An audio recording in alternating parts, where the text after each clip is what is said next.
Olá, caros amigos, tudo bem? Meu nome é Cláudio César dos Santos, sou emissário do Movimento Benoa Brasil, aqui na cidade de Nova Friburgo, região serrana do estado do Rio de Janeiro. Estamos fazendo aqui uma série de vídeos rumo a uma vida significativa do Rebbe de Lubavitch. Eu trabalho com o apoio do Rav Yaakov Geretstarek e também do Moretano Márcio Braga. Já fizemos uma série de vídeos nesse conteúdo rumo à vida significativa. Já entramos acerca do nascimento, da infância, da educação, né? Já entramos acerca do casamento e agora estamos falando acerca da intimidade, a santidade da sexualidade. Por que a sexualidade é tão poderosa? Uma pergunta feita para o Rebbe. Quando Deus criou homem e mulher, eles eram um único ser humano, a imagem de um único Deus.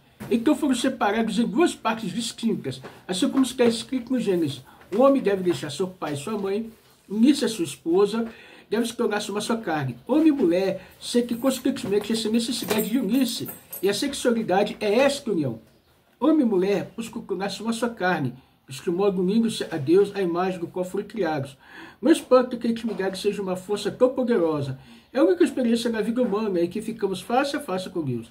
A intimidade também é a única experiência na vida humana que permite que nós tornemos verdadeiramente divinos, pois dá a maridos e esposas o poder de criar. Nada do que fazemos como seres humanos é tão divino quanto criar uma nova vida, que por sua vez, pode criar outras vidas, sucessivamente até a eternidade.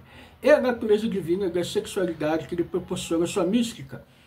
É a única oportunidade que o homem tem de experimentar Deus, de pensar como ele pensa, de criar como ele cria. Além disso, a intimidade é uma celebração de vulnerabilidade, toca os lugares mais delicados da pessoa, a parte mais pessoal e frágil de um ser humano.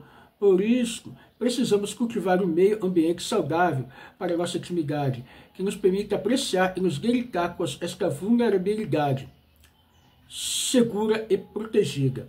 A maior parte de nós deseja verdadeira intimidade, mas temos medo de experimentar uma verdadeira vulnerabilidade, de perder o controle. Isso torna difícil, que jamais experimentemos a verdadeira intimidade,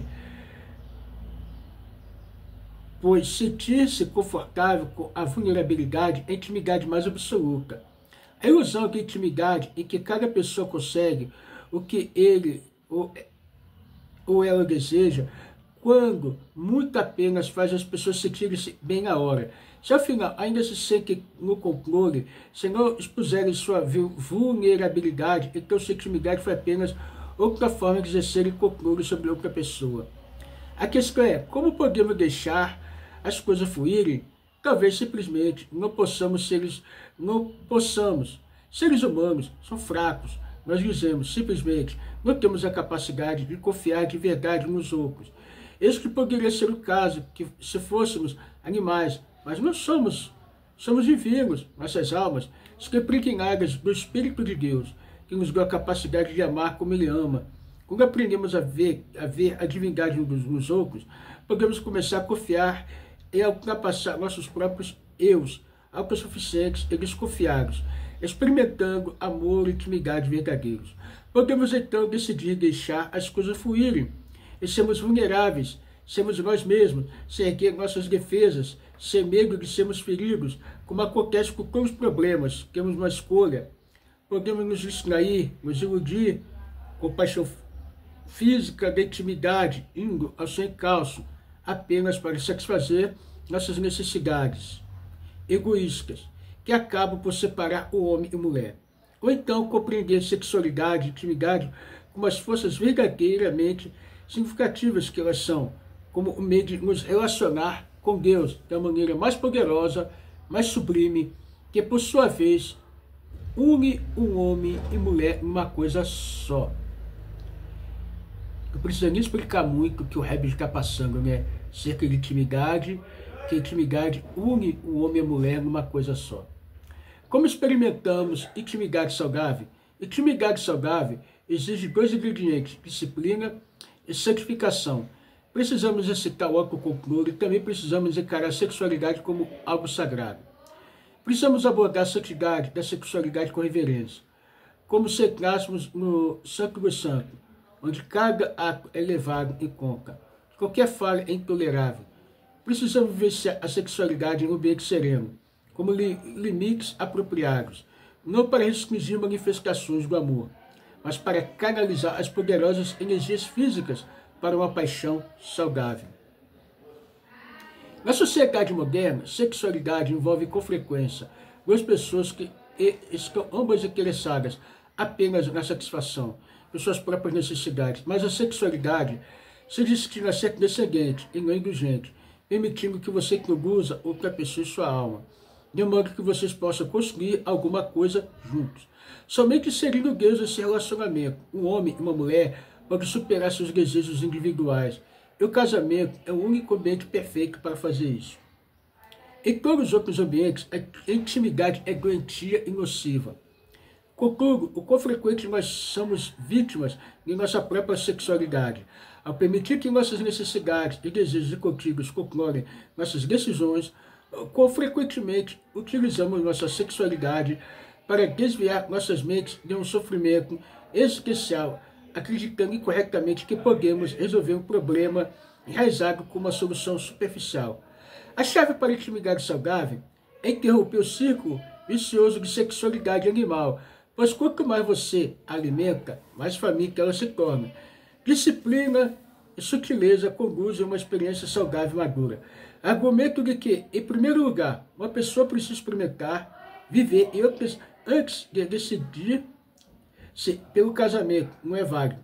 Quando se vive a sexualidade de forma inadequada, isto apenas tolhe a nossa capacidade de conquistar verdadeira intimidade. Quando chega a hora certa, se você está próximo, quando deve estar distante, estará distante quando tiver que estar próximo. Mas quando vivemos a sexualidade adequadamente, conseguimos uma proximidade que se filtra no resto de nossas vidas, introduz santidade e unidade em tudo o que fazemos.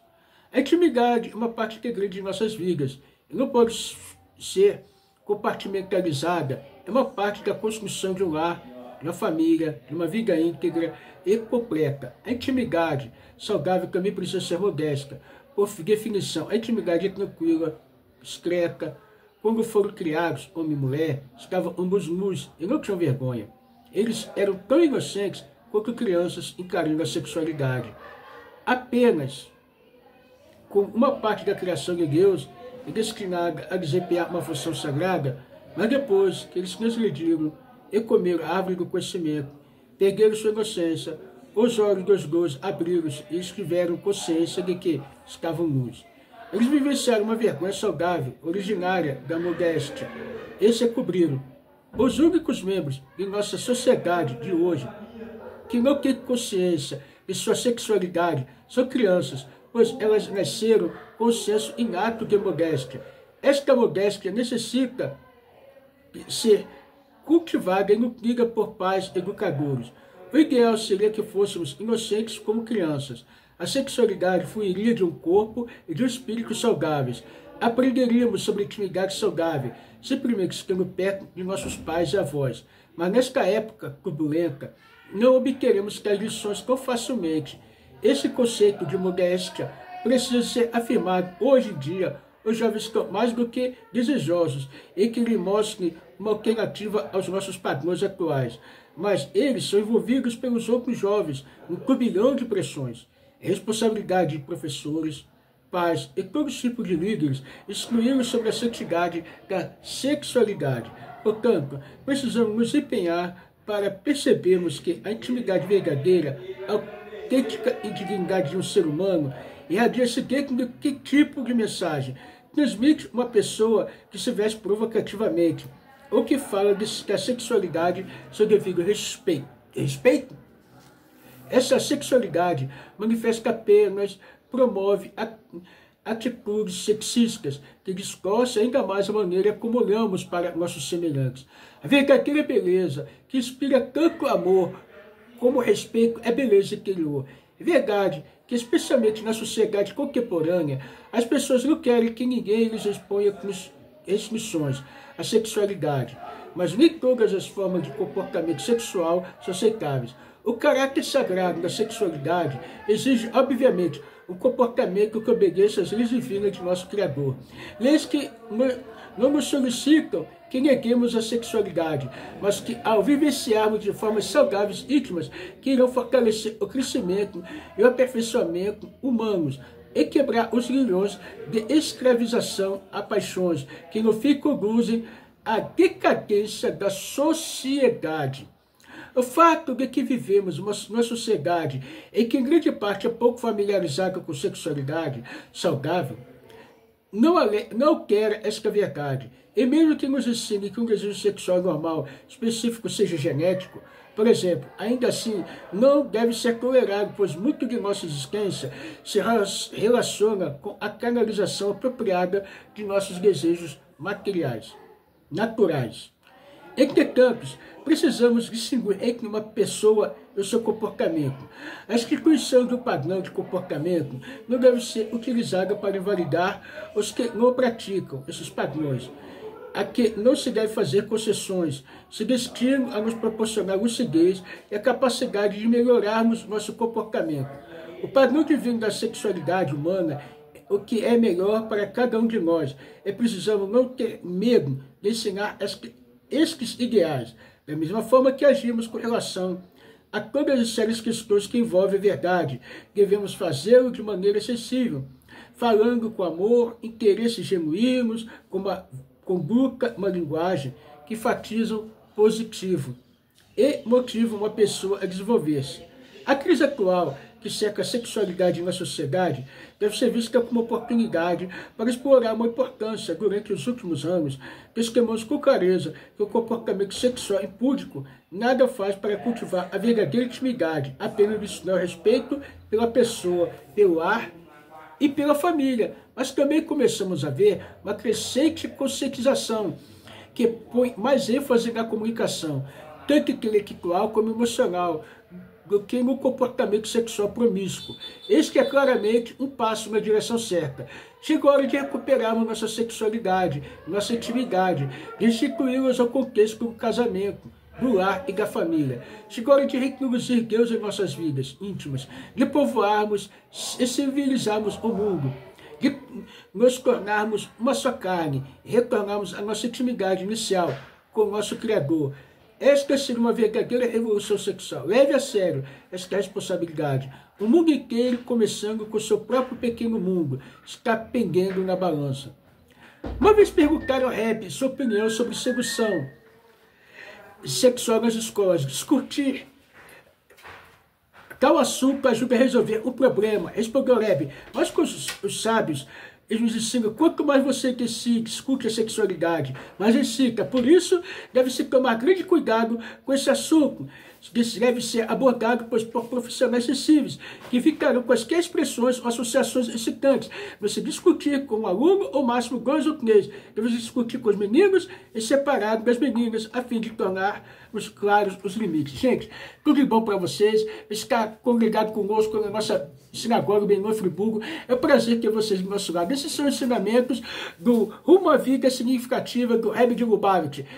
Tudo de bom, tchau, tchau. Até a próxima, Mashiach já.